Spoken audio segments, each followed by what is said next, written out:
The following radio program is for informational purposes only and is neither specific nor tailored financial advice to any individual. It is not intended as an offer or solicitation for the purchase or sale of any financial instrument. Always do your own due diligence and consult a financial advisor before making any investments. Investing involves risk, which can result in the loss of any or all principal. Peter Weitz is a registered investment advisor with Fusion Analytics Investment Partners, LLC, an SEC-registered investment advisor, as well as a registered rep with Fusion Analytics Securities, LLC, a FINRA registered broker-dealer and SIPC member. All views expressed in this program are those of the host or guests and do not reflect the opinions of Fusion Analytics Investment Partners nor its affiliates.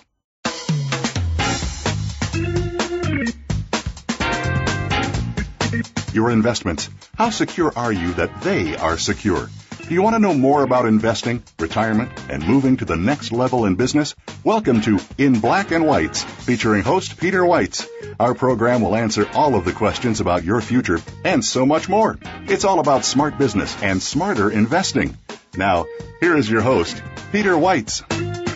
Hey, thanks. Welcome back to the program. I am your host, Peter Weitz. It is another Chamber of Commerce Day here in South Florida. Certainly hope the weather's good where you are, and thanks for tuning in.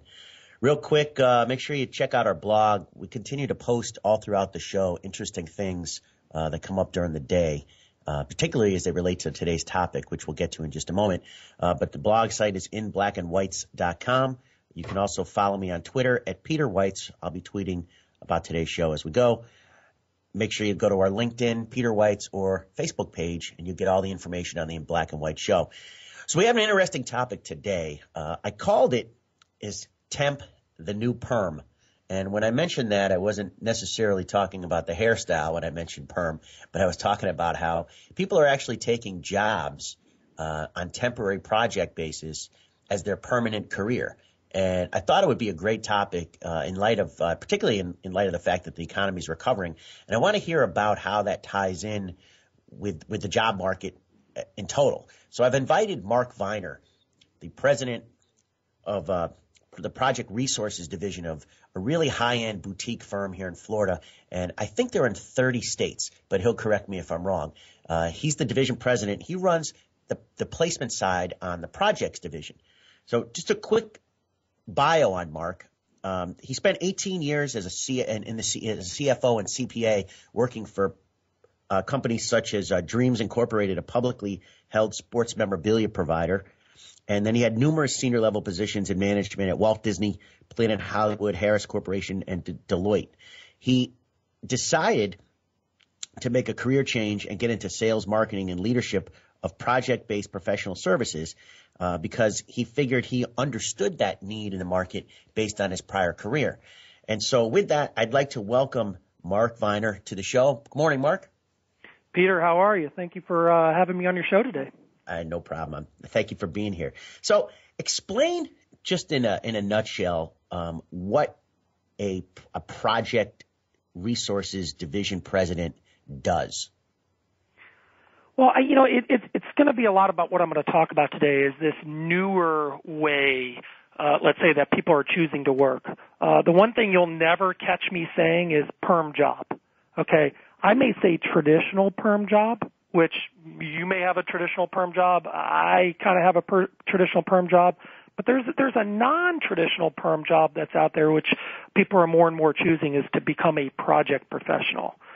Experienced people that are choosing to take control of their work life.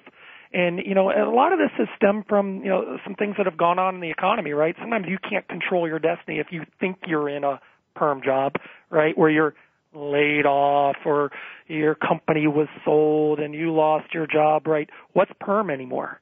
And so a newer type of professional service firm has evolved, and I would say very specifically over the last 20 years, which are allowing people to take control of their work lives and become a dedicated project professional.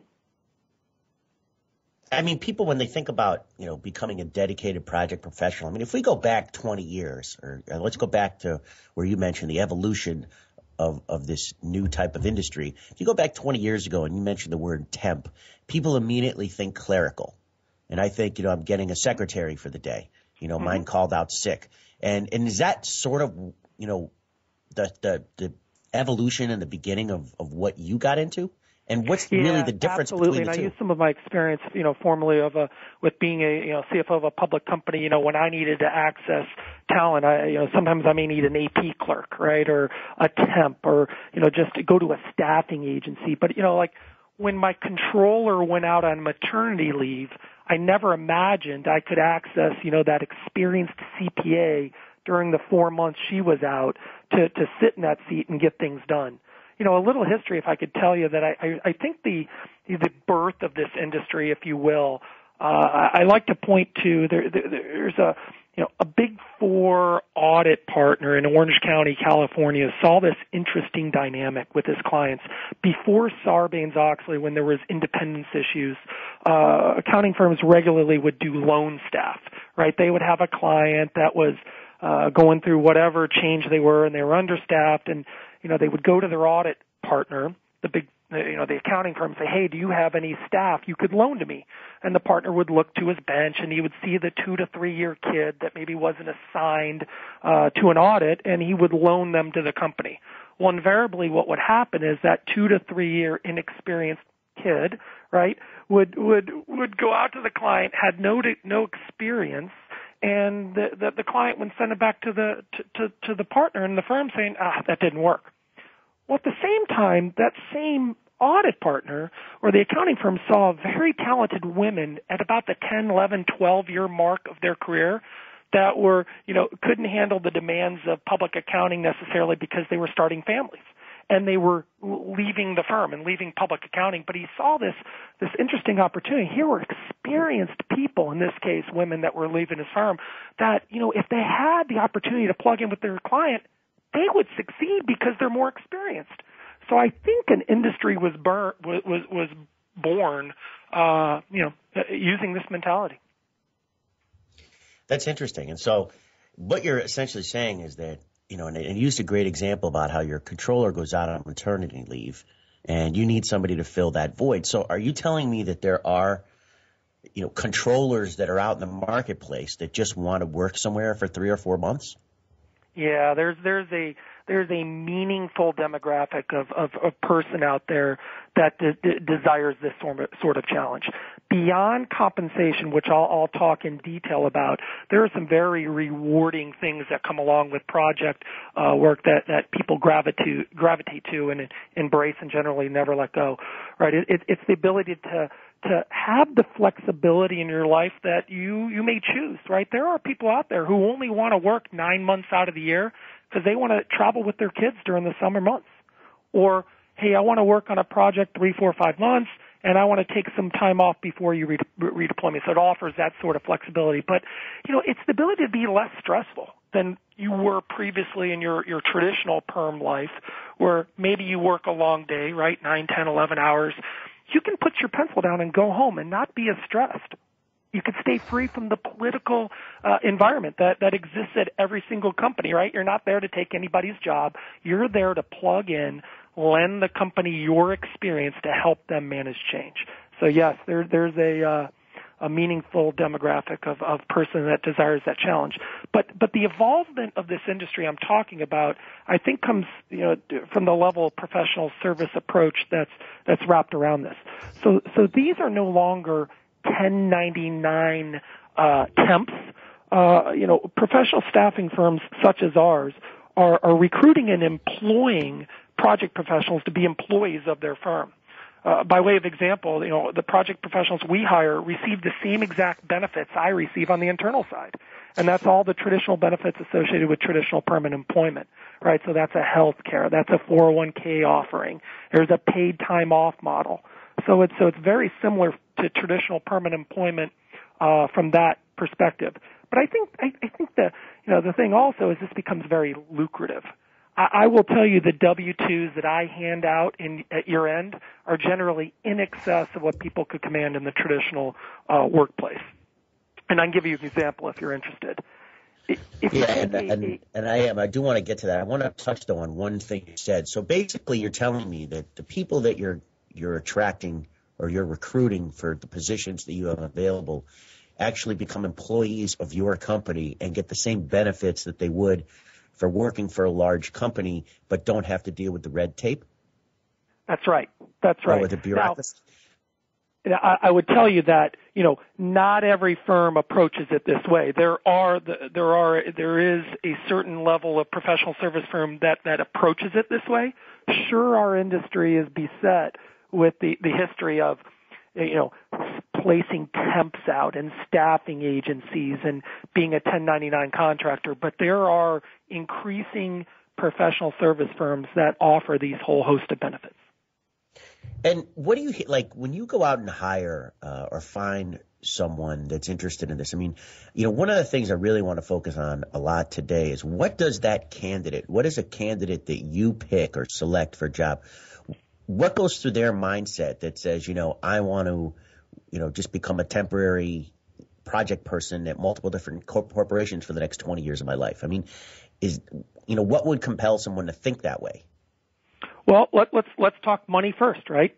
If I'm a controller at a public company, let's say I make $100,000 a year, I'd say the average work week for a public company controller is probably 55 hours a week.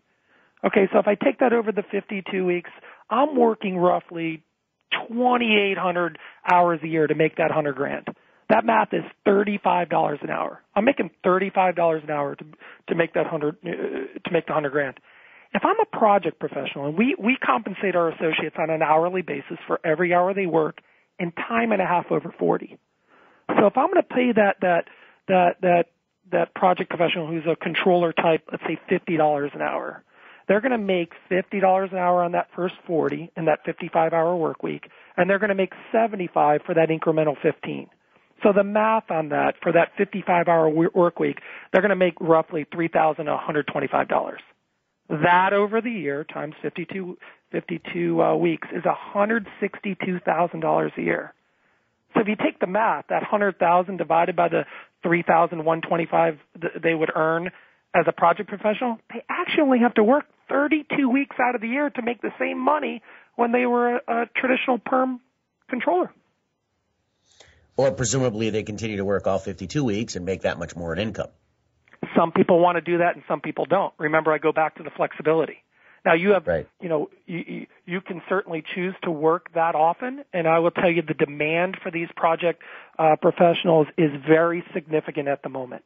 With everything that's going on, let's call it M&A, let's call it the growth of companies, let's call it low unemployment, right? So what we'll see is there's an increased demand for project professionals during periods of low unemployment, such as we have now.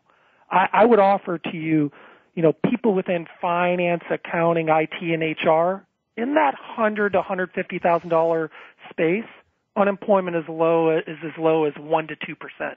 So what that means is, when one of those people leave your company, you're not so quick to replace that internal permanent resource. Very often our clients will access a project professional to plug into that seat and perform the duties of that seat while they'll conduct a traditional search to replace the person who left. And that's interesting. And I think, when we get back, Mark, from break, what I want to switch gears and I want to spend a little bit of time talking about the mentality from the corporate side versus just the individual. And we'll do that in just a minute. You're listening to the In Black and White's radio program. I'm your host, Peter Weitz. We'll be back shortly.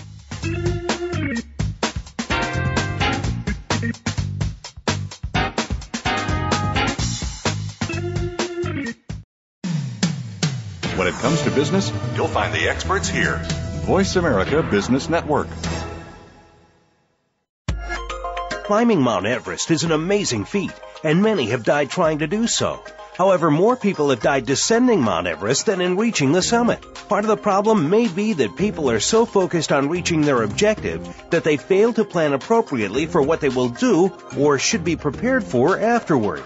Similarly, people are so focused on saving for retirement and reaching retirement that they fail to plan appropriately for what they will encounter once they have actually retired. With 1 out of every 4 65-year-olds today living past the age of 90, you may be retired longer than you are actually working. Have you devised a plan, process, and discipline to ensure that you will not run out of money?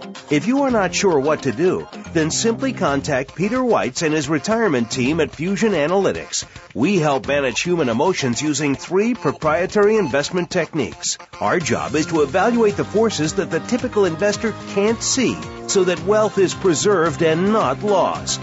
Find out more at inblackandwhites.com. Weitz is spelled W-E-I-T-Z. Email Peter at inblackandwhites.com. In Black and Whites, we win by not losing. Stephen Douglas Associates, delivering talent, impacting results. Now celebrating 30 years of bringing top talent to some of the nation's most recognizable companies and private equity firms, whether they need highly qualified executives permanently or on a project basis.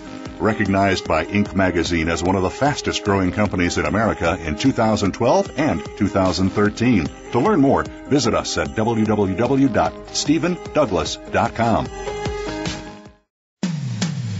When it comes to business, you'll find the experts here. Voice America Business Network.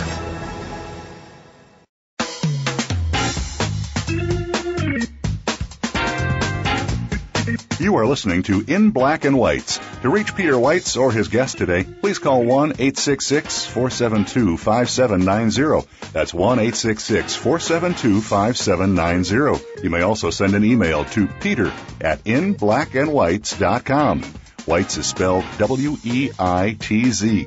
Email Peter at inblackandwhites.com. Now, back to this week's program. Hi, thanks. Welcome back to the show. I'm your host, Peter Weitz. We were speaking today with Mark Viner, Project Resources President from Stephen Douglas and Associates, a boutique job placement company. And we're talking about temporary people becoming the new norm for permanent placement, being that there's a lot of people out there, a lot of employees out there that are wanting to work for themselves, essentially taking on projects, working for corporations for a short period of time as opposed to working for the same company for an extended period of time. And we spent the first segment of the show talking about the perspective from the employee, but I'd like to spend a good portion of the next segment talking about what the employer gains from bringing on a temp in what otherwise would be a very high level, highly skilled position. So Mark, walk me through, when you go out and speak to the numerous corporations that you talk to, walk me through how you explain the temporary positions to them and what benefits they gain by hiring someone on a temporary project basis. Gotcha. Yeah. So we've determined, and there are, 4 very specific ways that companies can access human capital to manage change, right? They may want to hire somebody internal, right? You're going to hire an internal FTE, and you may have an HR department to do that. You may use a search firm. You're going to hire somebody. Number 2 is, I want to outsource a certain function, right? I want to hire ADT to do payroll, or I want to, outsource internal audit. Another way. Number 3 is, I don't know how to do something. I need to hire a traditional consulting firm to come in. A group of MBAs to come in from the outside to analyze my business and tell me how to do something. But the space that we play in and where companies are leveraging this is, typically a CFO will say, you know what, I've got to change. I've got to integrate an acquisition as an example. I don't need to necessarily hire somebody. I don't have to give this away. I don't have to be told what to do. I just don't either have the expertise or the bandwidth on my team to accomplish this initiative that's on my plate. And I'd like to access an experienced person who can plug in, require very little hand-holding, bring to this team what I'm lacking to help me accomplish this initiative. And that's where the project professional come in, because on average our project people have about 18 years of experience each, are typically CPAs, national accounting firm alums, that's within accounting and finance, and they have the ability to plug in and be effective right away. And that's where our clients are turning to us, is to variably, cost-effectively manage change. We were speaking earlier about the actual employee working less hours for the same money, or working the same amount of hours and making more money. What economic benefits are you seeing from the employer side? I mean, imagine they're, maybe they might be paying more for an hourly person, but don't have to pay the benefits. How does that equate? What do they gain from that? Yeah, well, it's access to, significant talent at rates that companies are far less than what they're used to paying. It's no secret, a 20-year CPA from a large accounting firm that bill rate's going to start with a 2, a 3, or a 4. If you go to a large-scale consulting firm where you're going to have somebody come in, that number is going to be similar, a 2, 3, or 4. Because we're not a consulting firm, we don't come in with outside methodology. We work directly for management and our client under their direction. What that means is I'm not billable, and I don't have costs to pass through. The average bill rate of our almost 200 associates is probably about $115 an hour. That resonates with CFOs. I can access, a 19-year CPA national accounting firm alum that's been a controller at 2 or 3 companies that's now a dedicated project professional for $115 an hour. There's great value in that. And so I'm a CFO of a company, and I guess where I'm amazed in hearing you speak about this, and I'm going to think about this, is that you would think your people get placed more in a down market when people are downsizing. But I think what's interesting is that your people are being placed in good markets when there's low unemployment because you've got the people and they need the positions filled. That's right. Projects don't have to be specifically, defined as a system implementation or, filing a 10K. It could be just pure bandwidth. I hire another example I wanted to give you on becoming a project professional and what this means to people. I hire the same way I've hired throughout my career. I can only hire A+ talent, right? So on the recruiting side, I can't hire a B. If I send a B out to a client, they're going to send him back to me and, never use me again. But for that demographic of person that desires project work as a career, I will tell you that in the hundreds and hundreds of projects that I've been involved in selling, I would put it upwards of 95% of the time that our project people are offered traditional perm jobs at the clients where they're working. Right? You're placing talented and experienced people into companies that largely lack talent. So very natural, they'd like to convert them, to an internal employee. Well, I've already done my homework for them in terms of my dedicated recruiting of identifying people that desire this flexibility, this uniqueness that we offer, that I've seen, less than 25 cases out of those hundreds where they actually take that traditional perm job. Right? They see the political environment. They see the stress. They enjoy the flexibility they have of what, a project firm can allow them to be this dedicated project professional. Yeah, that's interesting. I mean, I'm thinking about this and talking about outsourcing, and a lot of the things that, I do. I mean, I manage 401k plans. And so I get to see a lot of companies outsourcing payroll. I see a lot of companies, going out and getting insurance companies and so forth because they just don't have the necessity to build a full HR team to do all this stuff in-house. And so I'm imagining there's a very direct correlation to what you're doing just with other types of people like IT, finance, HR. That's right. But I would say more from an insourcing perspective, not outsourcing. If you make the choice to give away a certain discipline, that's not the role that we're filling. We're, if a public company that's dealing with Sarbanes-Oxley, you can hire a firm just to run that initiative for you, and it'll be very costly. Or you can run that initiative internally, access, a project person or two, right, that you will lead, that has the experience of handling Sarbanes-Oxley's issues, and your spend in that area will be tremendously less. Yeah, that's interesting. I'm actually tweeting right now your use of the word insourcing. Mm-hmm. I think that's an interesting term, and it's pretty germane to our conversation today. So is that a common industry term, or is that something that you come up with and how you present what you do? we may have created it some, from the birth of this industry, call it over the last 20 years. When I hear outsourcing, I hear ownership, I hear, methodology, I hear giving something away, right? So insourcing is, look, I can do this. If I had the people on my staff that either had this expertise or I had the right number of internal FTEs, I could do this work. I don't have to give that away. And that's the role that project people, fill from an insourcing perspective. And again, because of their experience, these aren't inexperienced 2, 3, 4 level,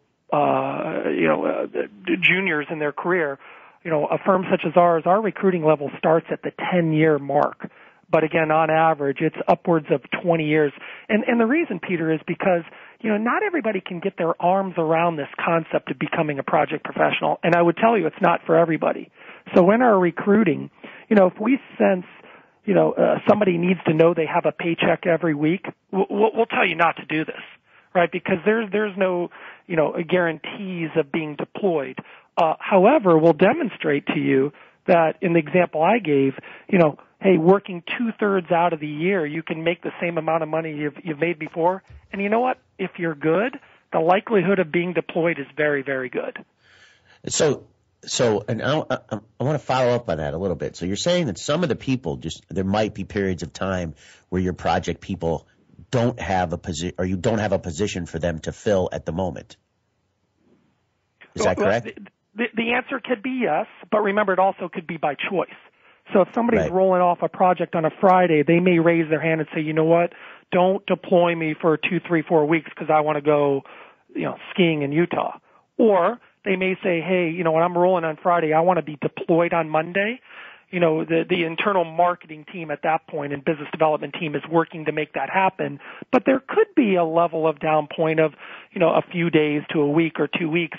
But what we very often tell our people is, enjoy this time off. Take care of things that you need to take care of personally, because when you're deployed on your next project, you're back at the grind again. Right. And I would imagine that the downside, in some of these projects is that, they become workhorses. So maybe that 55-hour week that you mentioned earlier in the program might actually turn into 70 hours a week because they want to push their high-end consultants as far as they can. Yeah, and it's depending on the initiative, right? So if it's a public filing that has a definitive deadline and there's complex issues, it could cause some material hours that you're working. But, in that instance, you're being handsomely rewarded for your effort.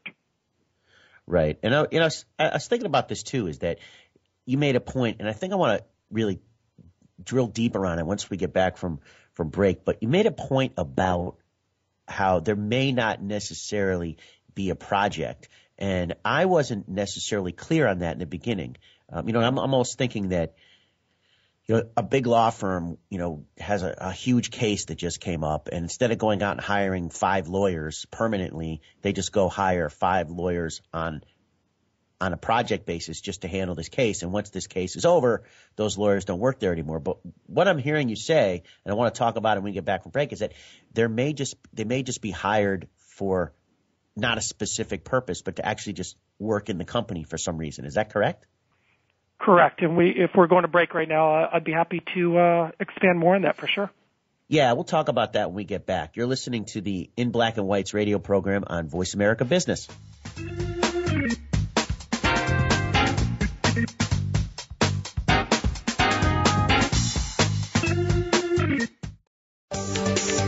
From the boardroom to you, Voice America Business Network. Stephen Douglas Associates, delivering talent, impacting results. Now celebrating 30 years of bringing top talent to some of the nation's most recognizable companies and private equity firms, whether they need highly qualified executives permanently or on a project basis. Recognized by Inc. magazine as one of the fastest growing companies in America in 2012 and 2013. To learn more, visit us at www.stephendouglas.com. Climbing Mount Everest is an amazing feat, and many have died trying to do so. However, more people have died descending Mount Everest than in reaching the summit. Part of the problem may be that people are so focused on reaching their objective that they fail to plan appropriately for what they will do or should be prepared for afterward.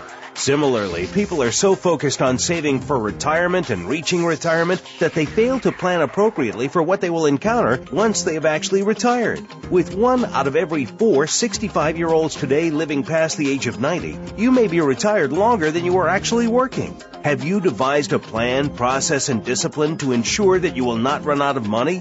If you are not sure what to do, then simply contact Peter Weitz and his retirement team at Fusion Analytics. We help manage human emotions using 3 proprietary investment techniques. Our job is to evaluate the forces that the typical investor can't see so that wealth is preserved and not lost. Find out more at inblackandwhites.com. Weitz is spelled W-E-I-T-Z. Email Peter at inblackandwhites.com. In Black and Whites, we win by not losing. Voice America Business Network, the bottom line in business.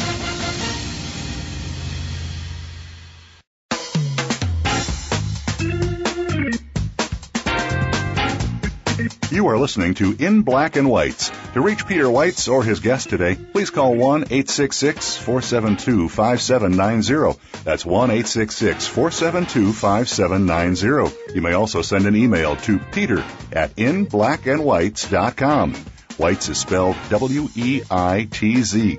Email Peter at inblackandwhites.com. Now, back to this week's program. Hi, thanks for listening. I'm your host, Peter Weitz. This is the In Black and Whites radio program. Want to do a quick thank you to our sponsors, Stephen Douglas & Associates, American Century Investments, and the law firm of Retzel & Andress. We appreciate your support. Also, make sure that you join us on LinkedIn, follow our blog at In Black and Whites, or check me out on Twitter. My handle is Peter Weitz, and you'll be seeing or you'll be able to read some of the interesting comments that our guest Mark Viner is making throughout the program. Before the break, and actually during the break, Mark and I were talking about the evolution of a project person and what really happens with projects along the way. So, walk me through this, Mark. A company comes up with a need for some reason. So let's go back to your example in the beginning of the show where you said a controller goes out on maternity leave and they need a temporary person to step into the controller role. So you go out and place that person in the controller's position while their original controller is on maternity leave. And then what happens? So what happens is we have a penciled-in understanding at the beginning of a project of how long it will last. The project person is that company's exclusive, dedicated asset for as little or as long as they'd like. So in this instance, they're going to go out there for the 3 to 4 months, cover the maternity leave. What our experience is probably as high as 95% of the time, projects extend beyond the original contemplation. And the reason why is we are plugging talented and experienced people into companies that largely lack talent. And as they gain intellectual capital within the company, they become somewhat invaluable. So we are numb to those penciled in 3-month projects that become 15 months. Right, because magically more and more things are happening at the company, which would demand, additional attention and assistance. Right, they've acquired a company and they have to integrate that acquisition. There's growth in the company. There's coverage. There's system implementations. There's other reasons to lever that person who now knows the company backwards and forwards. And you may recall I told you earlier in the conversation that dedicated project professionals very often offer jobs, right, job opportunities at that company, and they generally respectfully decline, right? They're happy to stay there for as long as they'd like, but just not interested in the traditional perm job they're offering. So, yeah, we're numb to the penciled in 2 to 3 month projects that become, 8 months, 9 months, 12 months, 4 years. We've got a project, actually 5 years, our first project professional in Minneapolis who's assisting a large Fortune company, Fortune healthcare company, was penciled in for a 4 to 5 month project. 5 years later, she's still there as a project professional, as an employee of ours. That's amazing. And then what would happen? I mean, do you see this a lot? Where let's go back to that controller example that the woman is out on maternity leave. Mm-hmm. When she comes back, is there still a possibility that they would keep your project person, even though that person's returned to their position? Absolutely. Our project person can be redeployed now, maybe not in the controller's seat because the controller's back, but it could be budget season. And, the budgeting and forecasting is now due. Or the auditors are coming in 3 weeks and we haven't touched the PBC list. Or in this case, we're a public company and we need, a lot of attention to drafting the 10K. And so there's invariably there seems to be other initiatives that are going on at companies continuously where you need to lever talent. So let me ask the hard questions because I've been asking the easy ones, and I'm not going to let you off the hook, especially no problem, because you know how it is when we play golf. We don't let each other off the hook. I'm not going to let you off here. So here's my question: do people what happens in situations where it doesn't work? You tell me you hire the most seasoned professionals. You've got people with tremendous experience, but they can't all be successful. I mean, are there times when your project person doesn't like the company they work for, or vice versa? The answer is yes. Now, I will tell you not often on a couple levels. Okay, so I work, or the division I lead is part of a long-standing search firm. We're going to be very focused on the recruiting side, right, to help ensure our chances and reduce the instances where there may be misses. Now, the way I'll expand on this, if somebody is working with the search side of our business and is in between traditional perm jobs, we are not interested in talking to that person about, becoming a project professional. Okay, because this isn't for anybody. If you think of the 3 ways that I can burn a company and burn a client relationship where I could have a bad experience, such as the one you're explaining, is number 1, I miss it on the recruiting end, and I don't hire that A talent, and I hire a B. Now, we try to mitigate that by making sure that we're doing good reference checks and we're focused on bringing on great, talented people. Now, our likelihood of that happening is enhanced because we're playing in that experienced space, right? People who have 18, 20 years of experience. Number 2, it's not listening to my client. And you asked a good question, because one way I could fail at a client is to square peg round hole a project professional, right? So a client tells me they have a specific need, and I don't either listen or understand, and I just send an available person who's available out there. And what's going to happen? They don't have the skill that my client asked for, and they're going to send the person back to me. But the last reason, which is a reason that could burn us, is if we miss it on the recruiting end. I could have a very talented person that comes to me that's in between traditional perm jobs that may have the exact skill set my client's asking for, and I may miss it on the recruiting end of their desire for project employment, and I send them out to a client. Well, they're going to knock it out of the park because they have the exact skill that my client's asking for, but they may have one eye out the door because they really seek traditional perm employment. They may disrupt that project, right, by going off on traditional perm job interviews. And then, in my opinion, the worst thing that can happen is they get that traditional perm job they truly seek, and they walk out of the client with intellectual capital. Now I'm like a lot of my competitors who really just take available people. So the difference that I would tell you, and the way to avoid those instances, which do happen from time to time, but to minimize those, is to stay really focused on the recruiting side of identifying that meaningful demographic of person that does exist who desires project work as that career alternative, and listening to your client. If you do those things, you're going to minimize those few opportunities, those few instances where you have a bad experience. And that makes sense from a pure business perspective. But what about if there's just a general personality flaw? What if I'm a project person and you place me into a company and I just don't like the person I'm working for? That can happen, right? So what we'll do on the front end is very often we'll have our clients meet the person that we identify that is a fit for their need, and say, hey, we want you to have a meeting, an interview, with the person. And that's generally a soft skills sort of interview to make sure that there's a fit there. But going back to the recruiting side, the number one ingredient that we look for people that want to do this as a career is their ability to check their ego at the door, right? They've already got the person in the corner that already has the vision for the company. This is somebody who wants to roll up their sleeves and plug in and help accomplish that company's goals, right? So again, you're not going to get involved in the political nature that it involves. You've checked your ego at the door. I am well, the that makes sense. Yeah, that makes sense, Mark, because they don't really have a say in what goes on at the company they're working for. And if you have that mentality, you're less concerned with personalities that exist at companies, right? You generally have the ability to maybe not be as bothered. Now, there certainly are far-fetched examples where you deal with people who are a little unruly or you don't want to deal with, and then you have to step in from a professional service firm perspective to mitigate the situation. But that doesn't happen very often. Again, if you're focused on the recruiting side. Right.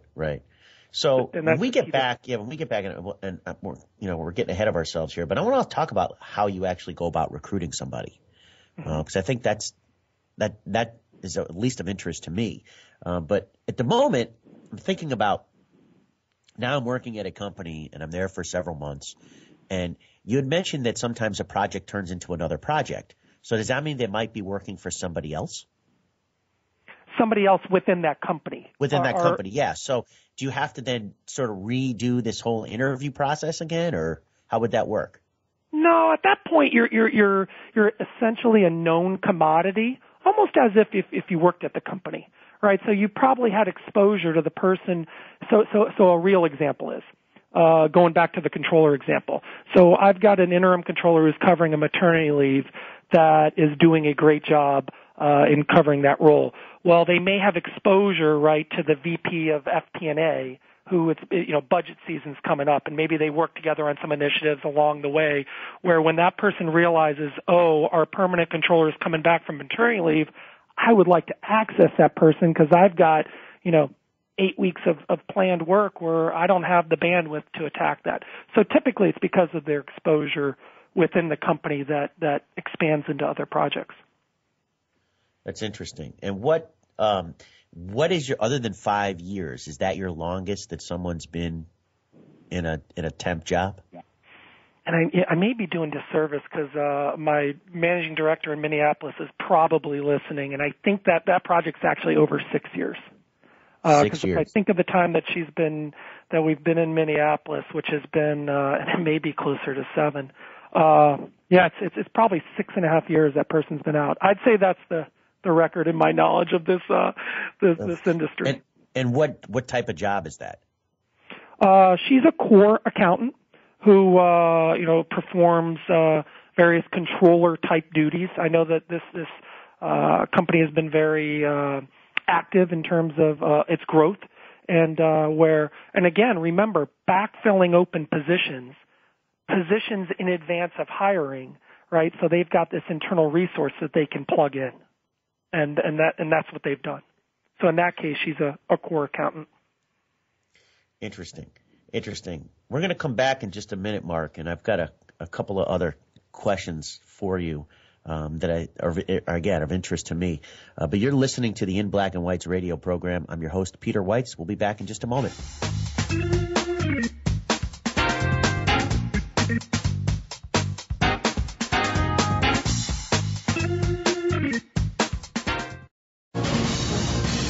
Voice America Business Network, the bottom line in business.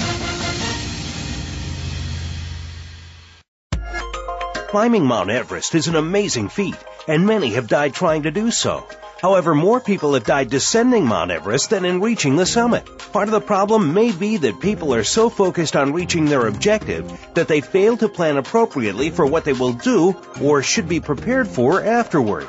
Similarly, people are so focused on saving for retirement and reaching retirement that they fail to plan appropriately for what they will encounter once they have actually retired. With 1 out of every 4 65-year-olds today living past the age of 90, you may be retired longer than you are actually working.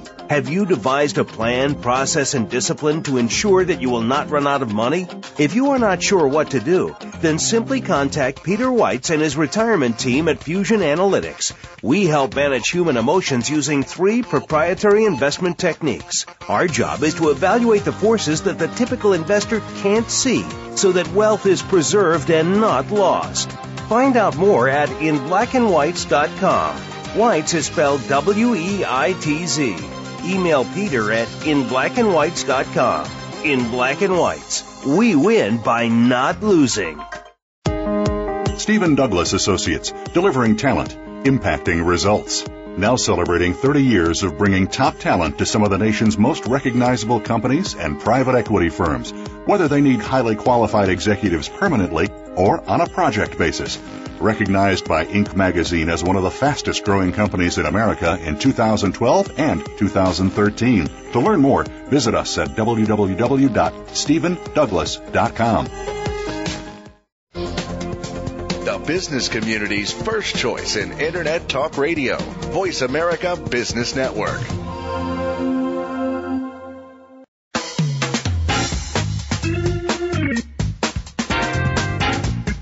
You are listening to In Black and Whites. To reach Peter Weitz or his guest today, please call 1-866-472-5790. That's 1-866-472-5790. You may also send an email to peter@inblackandwhites.com. Weitz is spelled W-E-I-T-Z. Email Peter at inblackandwhites.com. Now, back to this week's program. Hi, thanks. Welcome back to the program. I'm your host, Peter Weitz. We're talking with Mark Miner from the Division President of Project Resources at Stephen Douglas. And before the break, we were talking about Mark's longest temporary placement, which is up in Minneapolis, approaching 7 years. And at the break, he and I were talking about how that's not typically the business model. So, Mark, I want to ask you this. So you get approached by a company. What is a typical project? You know, what's the length that that you sort of have as your niche? Yeah, the 7-year example, while it's real, is not, that's not the core of our business model. And I gave you the examples earlier of the penciled in, 2 to 3 month projects that become 18 months. While that's, it happens very often, it's not the core and the reason for our business model, right? We're set up to cost effectively help companies variably manage change. So, the factual answer to the average project length, I would put it right at about 3 months on average. So, of how long a project person is plugged into a company to help them on, whatever initiative they may be helping them with. And are they typically regional? So, I mean, you mentioned you have an office in Minneapolis. I know you have an office here in Florida. But are these jobs essentially local people going to the local company, or any of them relos? Great question. And as it relates to, let's call it the category of flexibility. So yes, our firm has offices in New York, LA, Minneapolis, Orlando, Tampa, South Florida, soon to be Atlanta.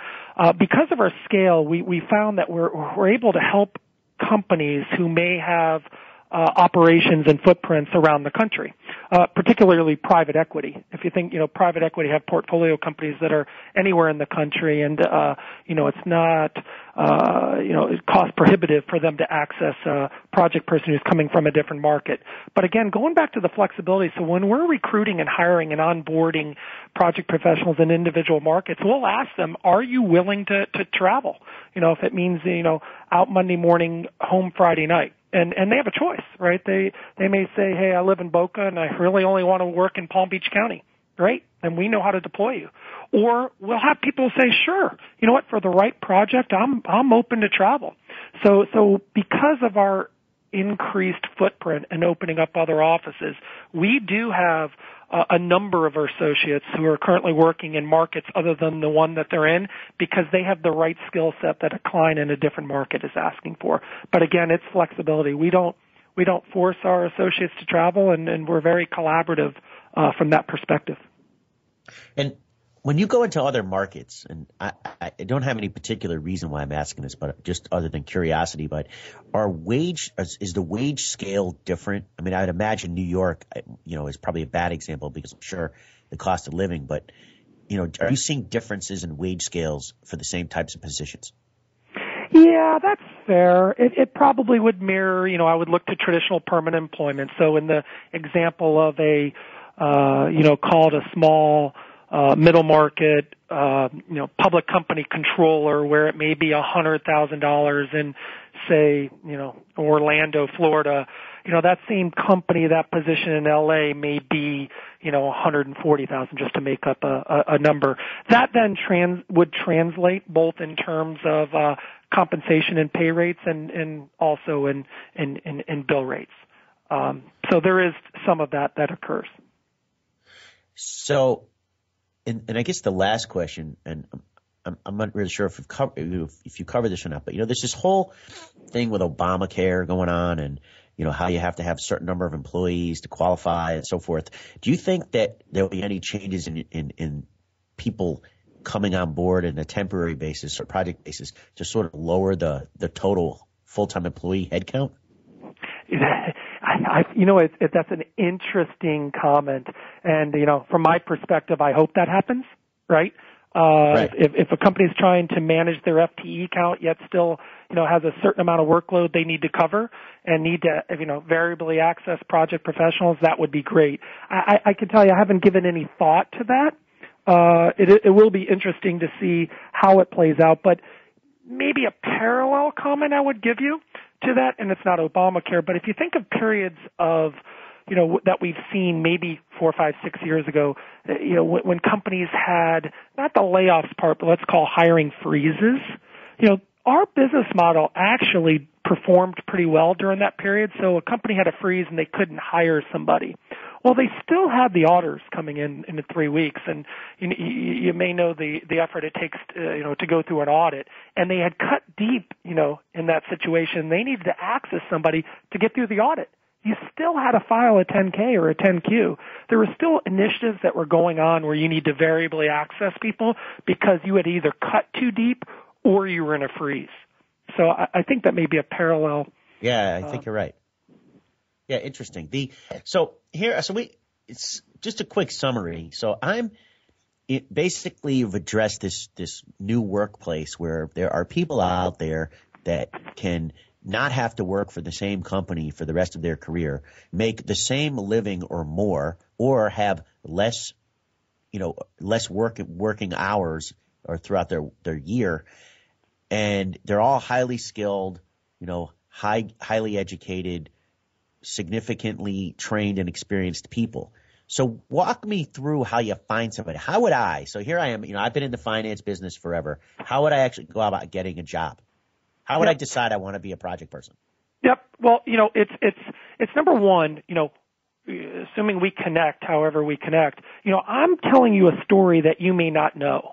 Right. So if there's anything, hopefully, that I've introduced on this conversation is this is a newer way that people are choosing to work. And this may be only around the last 20 years and only in micro spots, more and more it's expanding. So you're hearing a newer story of how I can become a dedicated project professional, and I'm receiving, traditional benefits associated with traditional permanent employment. This is a new story for me. It's on the BD side. So if you think about it, we're going to be continually recruiting people who may want to become a project professional, and then we're positioning with companies, letting them know the value proposition to access experienced people who can plug in and get things done. Very often, as I'm talking to a CFO who I'm talking to these services about, that person will say, wait a minute, less stress, maybe more money, flexibility, sign me up. I want to do it, right? So sometimes I need to temper the excitement we have for this business model with the people who are actually hearing it. But because I was going to tell you, Mark, I'm sitting here and I'm like, I'm one of these people. I mean, I'm proud to be a business owner, and I'm not saying that I'm going to finish this conversation and hang up the phone and give you a call. But I learned a lot. I'm amazed at you can basically create your own work environment. I think it's a amazing thing. Mark, I can't thank you enough for being on today's program. I loved today's topic. I thought it was really, really interesting, and I certainly learned a lot. Next week on the program, we're going to stay sort of in this whole what's changing in the employment world. And we're going to do a big focus on fitness and nutrition and how it really parlays into increased productivity in the workplace. I've got a really interesting CEO from a food company that manufactures and makes homemade meals for you every day. And then I've got a fitness expert as well. But Mark, again, thanks for being on the program. I really appreciate it. No problem, Peter. Thank you. Yeah, you got it. And you're listening to the In Black and White's radio show. Make sure you follow us on Twitter at Peter Weitz. You can follow me at LinkedIn under my name, Peter Weitz. Catch us on the blog at In Black and White's. We're going to be putting up some interesting stuff from today's conversation. Tune in next week. Great show. Again, thanks to Mark Viter from Stephen Douglas and Associates. You're listening to Voice America Business. I'm your host, Peter Weitz, on the In Black and White's radio show.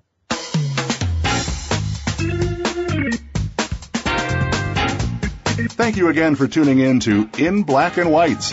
Please join your host, Peter Weitz, again next Tuesday at 10 a.m. Eastern Time and 7 a.m. Pacific Time for another edition of the program on the Voice America Business Channel. Have a safe week.